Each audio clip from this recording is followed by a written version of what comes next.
Well, hello, and welcome to Business of Design, episode 281. And today we're going to talk about something I know you all love to do, which is hiring. Am I right? No, of course not. You have other things you want to do. Hiring's no fun. And so perhaps what we're going to talk about today is going to just push your buttons a little bit, because I'm going to say, I agree with you. It's not that much fun. And that's why I want you to be ready for it and do it all the time. Do it all the time. Have you lost your mind? Well, that is possible, actually. It's been a little mad at work. And in fact, in the middle of the conversation I'm going to have with our guest today, you're going to hear the phone ring. And I've got someone running around town picking up items for a styling project in the country and then racing back for us to do the installation before the clients get back tonight.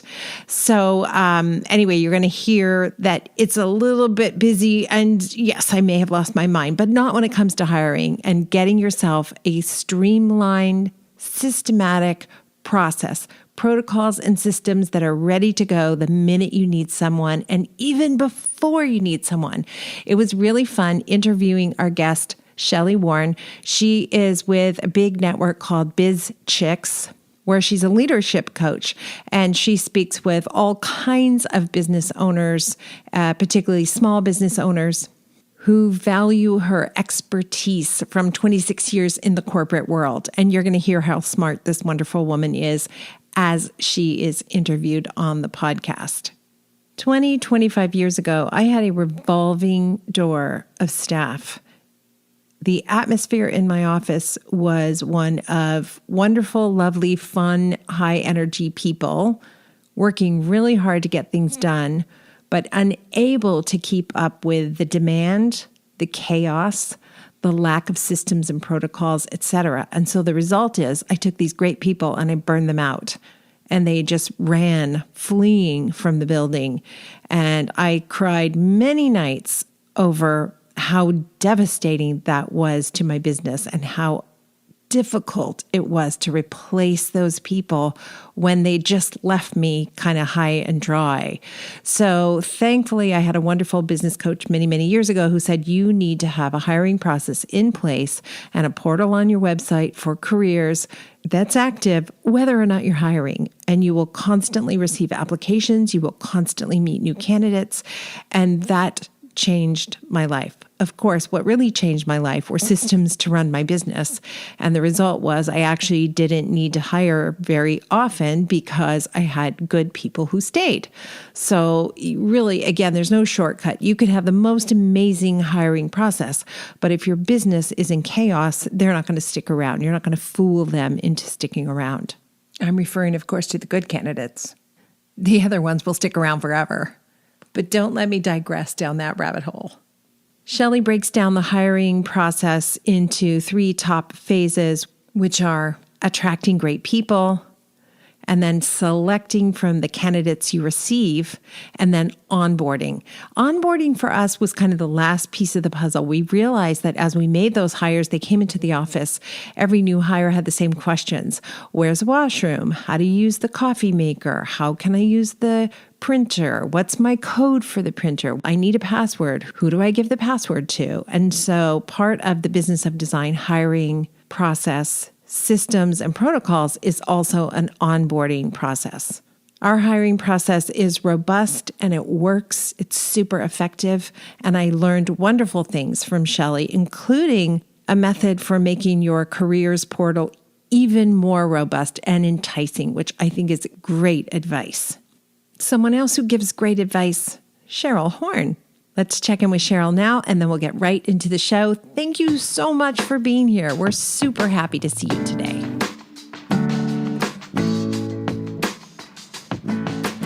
Hey, Kimberly. This was such a great episode. I was really happy to hear Shelli at the end of the episode mention that if you're looking to find a team member, especially if you need to find them fast, that the first place you should look is your network.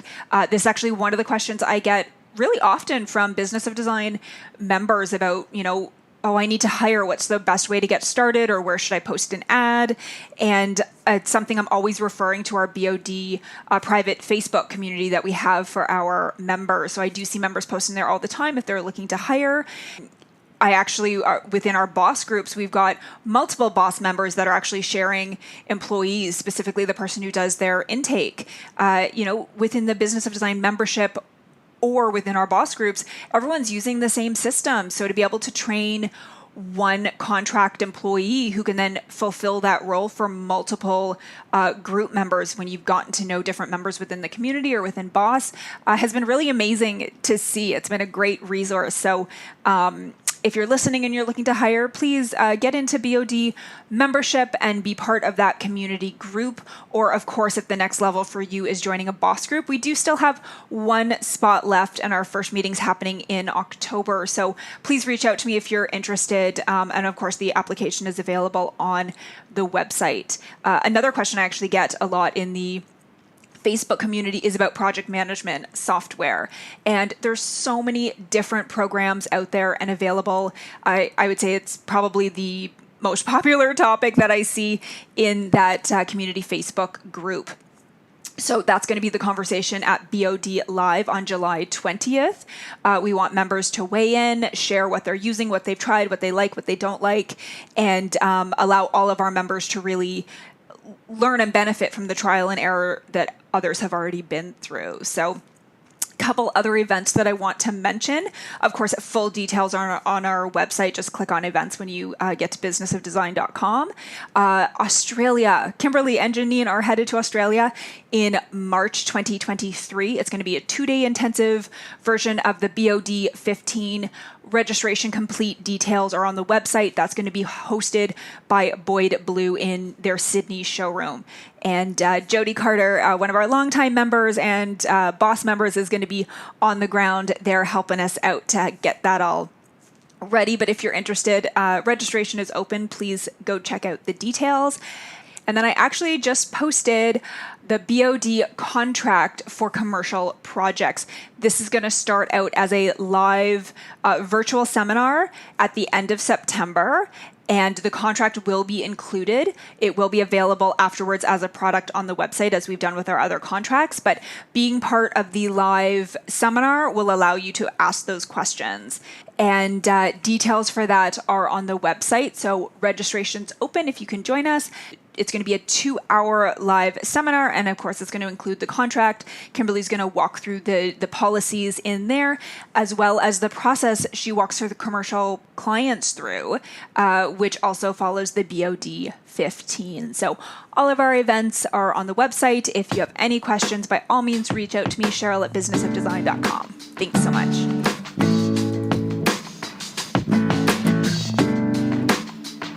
Welcome to the Business of Design podcast with Kimberley Seldon. Business of Design is the world's best business training for interior design professionals like you. We have the systems, strategies, and protocols you need to consistently satisfy clients, increase profitability, and run your projects like a boss. Unlike traditional coaching, BOD is a fast track to immediate results. Don't try to do this alone. Join today and you'll have access to hundreds of targeted training modules, plus member perks like BOD Live events, member-only podcasts, preferred pricing, and the support of an engaged community of peers. We all know design matters. At Business of Design, we think designers matter too. All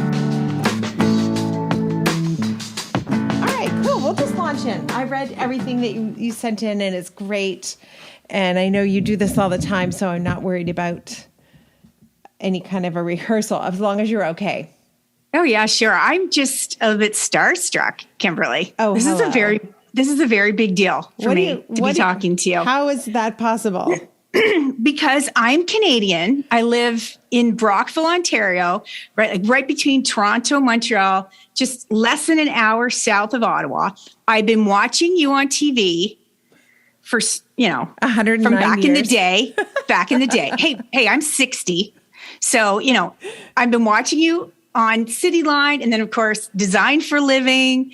The one show that instantly comes to mind was when you were in Morocco. Oh my gosh. Go back to Morocco. Yeah. Oh my God, I'll never forget it. Like when I think about you and your show that you had, that one episode just always bubbles up to the top of my mind. I was fascinated by that, like everything that went on during that episode and just what you showcased and how you look so alive and joyful while you were there. And young.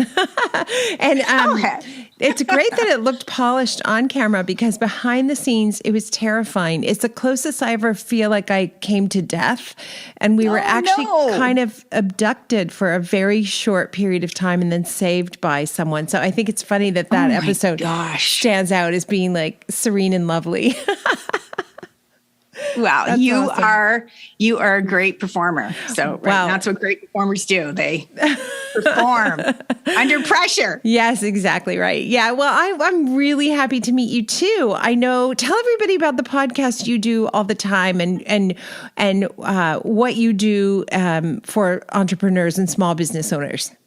Sure. So I work now at Biz Chicks, which is a US-based company that provides education and coaching for service-based entrepreneurs. So women who own those service-based businesses. And what I do personally is I take my 25 plus years of corporate experience leading really large teams, building out those $1 million projects or billion-dollar brands.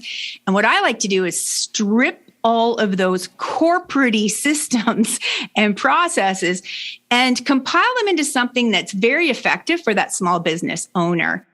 Amazing. One of the biggest mistakes I made when I was trying to recreate my business and build something that actually worked is I sort of decided I would ignore everything that I heard from the corporate world because I wasn't a big corporation. And in hindsight, that was such a mistake. When I finally stopped doing that and started stealing what lessons I could steal from those big companies, I really got some momentum and my business began to turn around. So I could see how that would be a smart place to come from.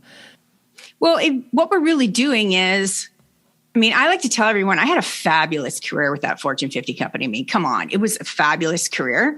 And now I'm having a second fabulous career where it's really a chance to be able to bust through all those fears that small business owner has of wanting to run the furthest away from anything corporate that they ever can. So similar to what the mindset that you had. But in reality, what we can do is we can take those proven lessons, those proven concepts and frameworks, and just pull out all the red tape and just get right down to the nitty-gritty of what that particular service-based business owner needs to really accelerate her success. And it's working. I completely understand that. Well, we decided today, there was 5,000 avenues we could explore with you and your expertise. So it was hard to narrow it down, but we decided we would focus on getting the hiring right, because at the point you are overwhelmed, too busy, stressed out, probably not the best time to start hiring, but that's when most of us do it. So let's start with an example of the perfect scenario, how you would develop and execute a hiring plan as a small business owner. Well, the best hiring project plans are the one that are... So sorry. The phone is ringing. Sure. I have to pick it up because I have... Go right ahead. Hey. Yeah. Box of hardware. Who's the hardware for? I'd say leave it in the car. Yeah. Okay. Yes. And the little black end table as well. Yeah. Yes. Awesome. Yeah. Okay. Thank you. Okay, I'm running. I'm on a podcast. Bye. There's madness afoot. I was supposed to be finishing an installation yesterday and I didn't have everything I needed. So anyway, madness. Shelli, I'm so sorry. Go ahead. You were just about to launch into the perfect place to begin your hiring and execution plan. I love that little interruption because for me, it's a taste of what it's like for, a day in the life of the Canadian icon designer. Are you kidding? That was a moment for me. I love that. So glamorous. Isn't it? Isn't it? Hard work is always so glamorous. So what we want to do when we want to create this hiring process is we want to do it in such a way that it's repeatable and ideally have it set up that you don't have to do it. at all, right? So you have team members that understand your intention, they understand the game plan, and they are going to be a great extension of you and their brand. And they're going to go out and they're going to find the next person that's going to come in and work alongside them. And why I like to have team members involved is because it's really, the people closest to the work know the most about the work. Mm-hmm. So let's give them the ownership and the desire to be deeply involved in who their next peer is going to be. That is the best advice ever. I realized after a decade of hiring lovely people who couldn't do the job I needed them to do because they were just like little mini me's. Instead of people who had a different set of skills, I kept hiring people who reminded me of me, I guess. And I stumbled on your suggestion because I had a business coach who said, you're done hiring. You're the worst. You don't know how to hire. You're terrible at it. Give it to me. I'm going to hire. And I actually have somebody with me today. I think it's 19 years was the first person she hired. Wow. And then we developed a hiring protocol, a whole system where I don't meet the potential hiree until like the fourth or fifth step of the process. Yes. And boy, is that smart, because by then other people have, as you said, they've got ownership, they're invested, and they're actually looking at the person who might take some of the workload off their desk. It's so brilliant. That's always the way to go. And so what we want to do is there's really 3 different steps. We want to attract great candidates. Then we want to select your best candidates. And then we want to onboard them with world-class systems and processes. So let's go back to attracting. And this is where, a lot of small business owners, there's a blind spot here for them. And they don't realize that when you're positioning yourself out in this current race for talent, you really need to put your marketing hat on. You need to position your job opening as their next best career move, not a job, right? We're not hiring people to come in that want a job. We want people to come and join our teams that want to stay with us long-term and have a career with us. So as we put on our marketing hat, we're positioning this job offer, your team culture, your client roster, your culture as incredibly compelling for the right person. So I might, as the business owner, say, these are the kind of projects we do, and there might be a beautiful photo of the kind of projects we do. And I might talk about that we give extra Fridays off in the summertime so people can have long weekends. And there might be a picture of me and the team having fun, drinking wine. It's a bit more, put a little narrative on it, I guess. Sure. So what I like to tell people is be as transparent as you possibly can. Put yourself in the shoes of the person who's considering applying to come and work with you. So if your office is in a strip mall in downtown, just say that. If you have a studio and the majority of your team work from home with a hybrid schedule, or where you're coming into the office to do some collaboration, let's say that. And the best messaging that there possibly could be about inviting someone to come and join you is to hear it from the people who are already on the team. There's enough out there for them to learn about you and who you are and how you built this incredible business. Let's put the focus on the people who currently make up your team. And one of the ways that you can do this, it's super simple, is to create a career portal on your website. And that career portal would be full of audio testimonies from your clients, how wonderful the team was to work with. And then you also want to hear some audio and see some video testimonials of people who have been with you, people who just joined your team, people who've been there for a year or two, and then people that have been with you long term. Let's hear those stories about why did they stay? Why are they looking forward to their next promotion? And what do they see as their next best career move with you? And then those new hires, what compelled them to want to apply?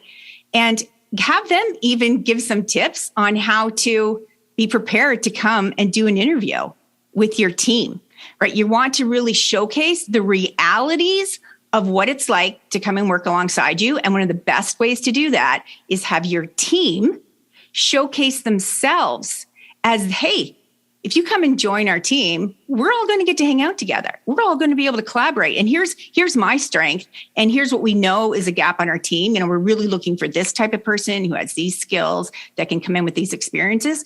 Let your team be your marketing team while they're looking to hire their next best peer. I have to laugh as I reminisce about this. If I had done this, if I'd followed this advice, 15, 20 years ago and interviewed this staff that I had at the time, they would have said, oh my God, you're going to work like a dog. It's going to be total madness.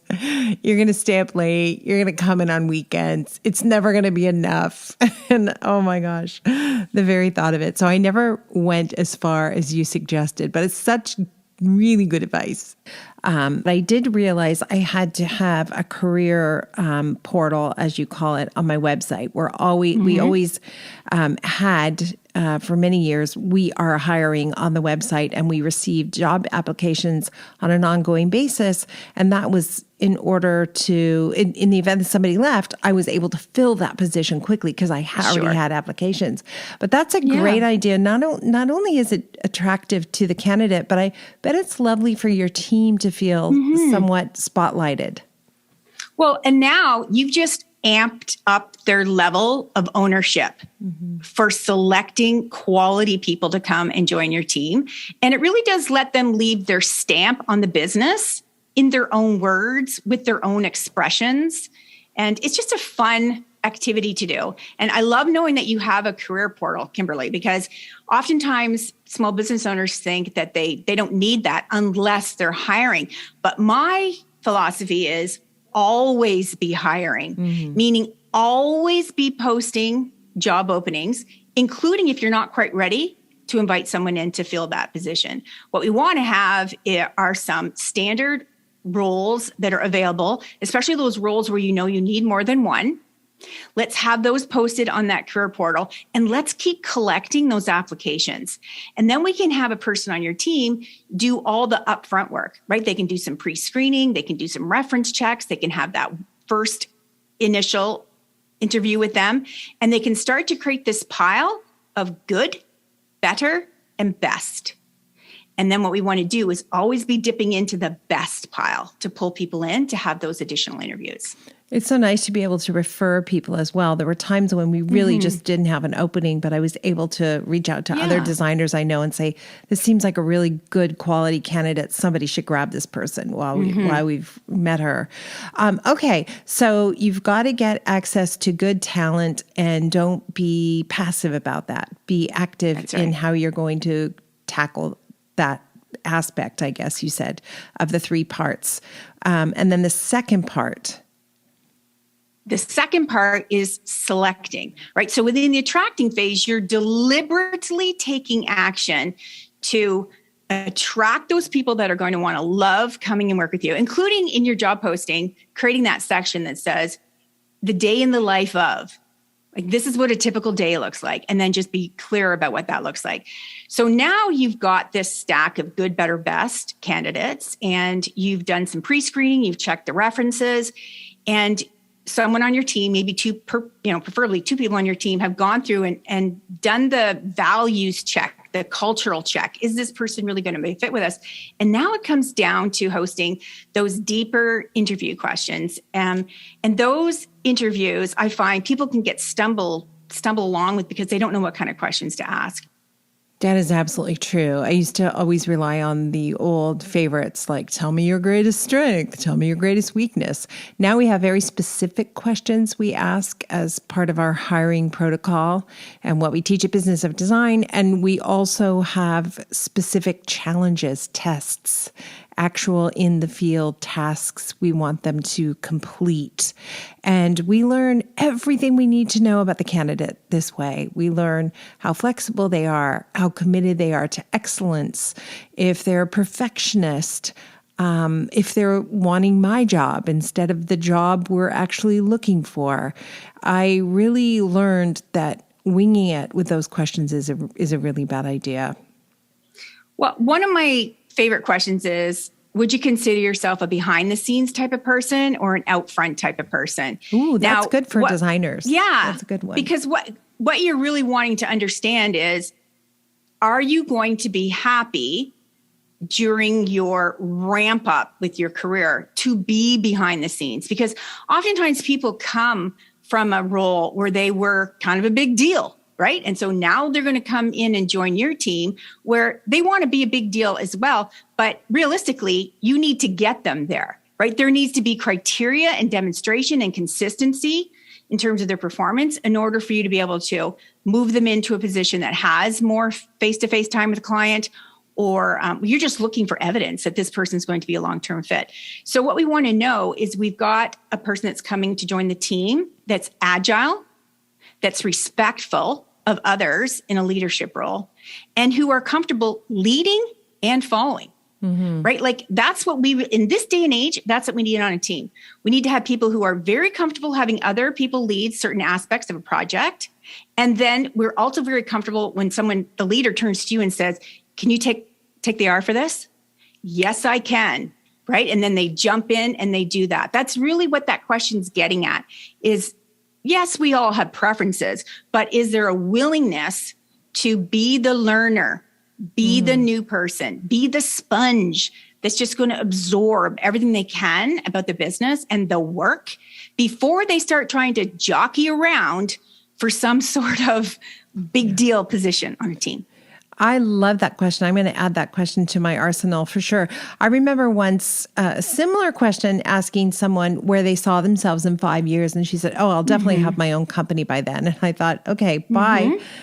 Like 5 years is, I'm going to get you for like 3 and I'm going to teach you everything. And then you're gone. No, thank you. So I think that's a better way of asking that same question almost. And then I think it also is a good question for designers because I sometimes meet a candidate who sees herself interacting directly with the clients all the time, where in my office, that's more my job. Not that they never interact with clients, but I guess they don't necessarily take the lead with the client typically. Okay, so where are we now? I know that there's a third part. So we want to attract people by being a marketer. We want to select people by being very conscientious of the questions we ask and the stories they tell using high quality interviews. And once you make that job offer and they say yes, now it's all about the first moment of truth because you're going to offer them world-class onboarding. So if you said, here's what the day in the life looks like. Here's what we're all about. Here's our team culture. Here's our client roster. Here's some other members on the team that you get to work with. And they come for day one and it's like lunchbox letdown, right? They don't feel welcome. There's no workplace for them. There's nothing set up for them in advance. They're fooling around with tech. No one was there to greet them.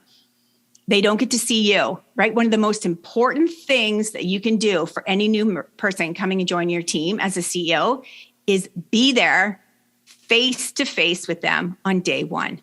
And it can be a 15-minute conversation. You can schedule a breakfast or a lunch with them, but by all means, show up in person for this person on their first day of work. Even if that means you have to delay their first day of work because you're traveling or you're caught up in an installation. But that's one of the first things that you can do to start to build a bond and really build a respectful relationship with this new person is if they actually get to meet you on day one. Having an onboarding process changed our lives for sure. And we realized there were certain things we could take care of before they even came in. Like, give us a password for your email account. Give it, here's your passwords that you need before you get to the office. And now with it all written down in an operations manual, it feels like they have a structured day in front of them, which is really important. I agree. I love that expression, lunchbox let down. I'm thinking of those small business owners who feel like, oh my gosh, it's just me. This is crazy. First of all, you can ask someone else to do your hiring for you. There are definitely people who are better at hiring than you are, probably, if you're anything like me. And an onboarding policy can be fairly simple. As you said, it's usually the tech problems.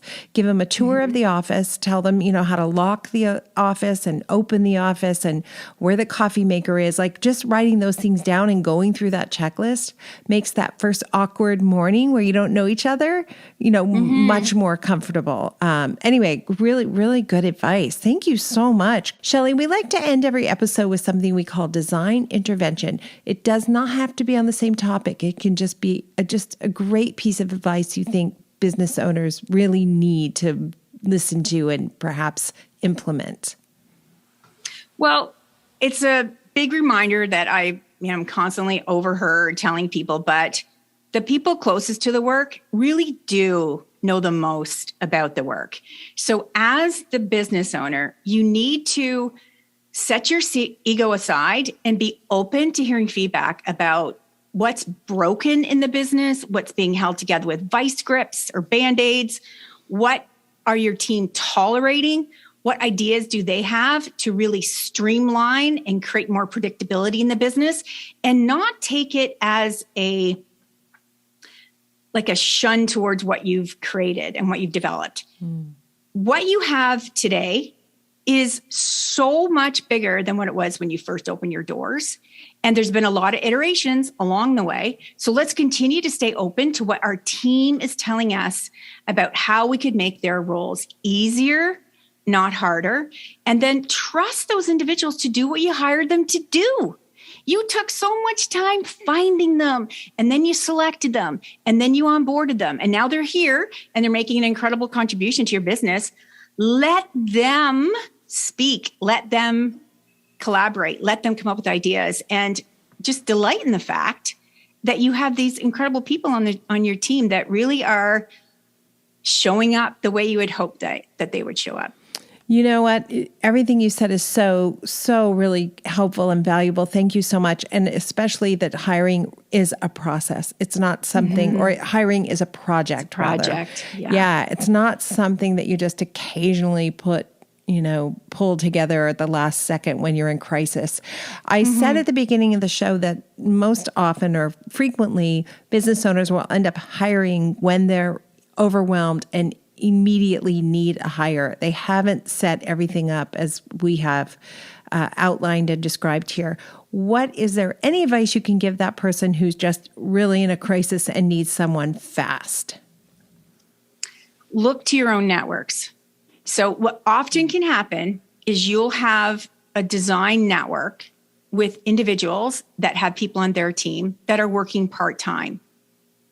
Why not look to be able to ask those business owners, do you have part-time individuals that have this skill set who might be looking for some more hours, even if it's seasonal, even if it's just project-based?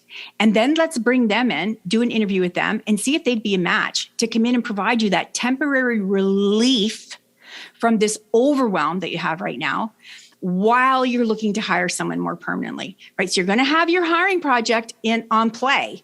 You really are out there attracting your next best hire to come and join you. But in the meantime, you're feeling a lot of relief because a colleague, a person in your network who you admire and who you trust and respect, is serving up to you a member of their team who really is looking for some more hours that they're not quite able to give. Great advice.